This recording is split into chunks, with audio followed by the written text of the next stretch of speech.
The Washington Wizards might have gotten the number one pick at exactly the right time because just as the Washington Wizards is starting to climb out of the bottom of the NBA, the league is preparing to completely change the draft lottery system. According to the reports from Sean Charania, the NBA's new tanking proposal would expand the lottery from 14 to 16 teams, flatten lottery odds, and actually punish the worst teams in basketball. Here's where things get interesting. The Wizards might not be one of the worst teams in the league next season. In fact, they could be pushing for a playing spot. And under the new rules, they might put Washington in a better position than teams intentionally trying to lose games. Let's talk about why this proposal could completely change the Wizards' rebuild.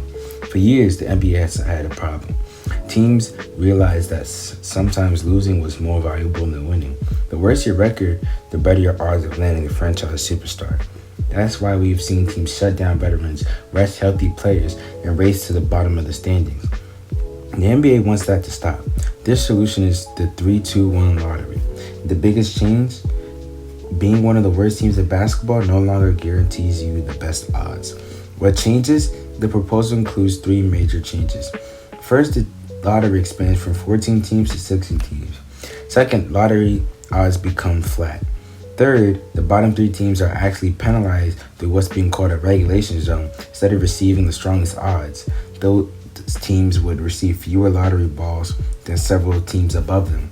Think about this for a second. The NBA is basically saying that being terrible should not be rewarded anymore.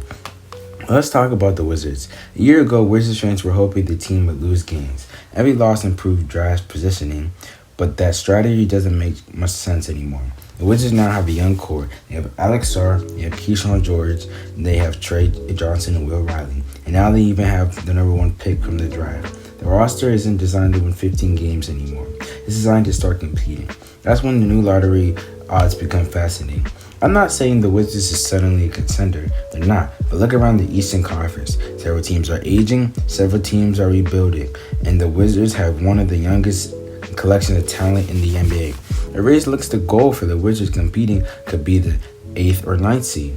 And under the current system, making the play-in often means losing access to the best draft odds. Under the new proposed system, not necessarily. The lottery expands to 16 teams.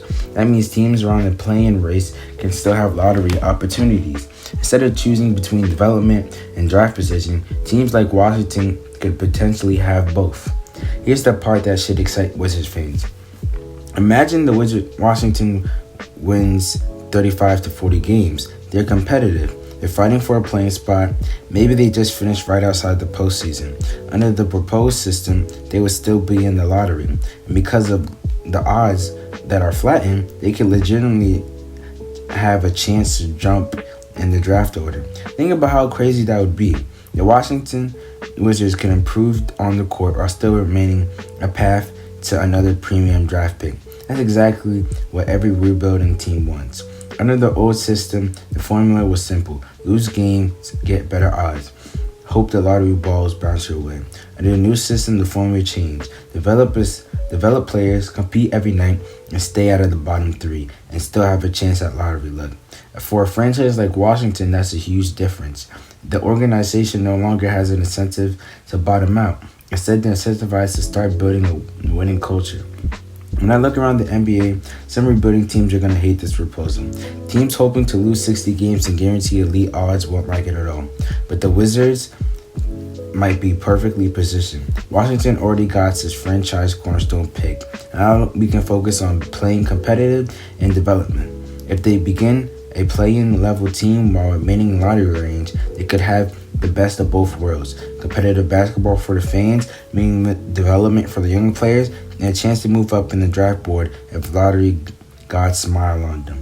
That's a much healthier rebuilding model than hoping to finish dead last every year. The NBA's tanking proposal could completely change how teams rebuild. And while many franchises may be worried about losing their tanking advantage, the Wizards might actually benefit. Washington already appears to be taking a step forward with gathering Trae Young and Anthony Davis. The lottery expanding from 14 to 16 teams. The odds have flattened, and a playing caliber team could still have a chance to make a major jump on draft night. So maybe the goal for the Wizards isn't tanking anymore. Maybe the goal is simple. Start winning now and let the lottery take care of the rest. If you enjoyed this video, make sure to like and subscribe and let me know down in the comments what you think.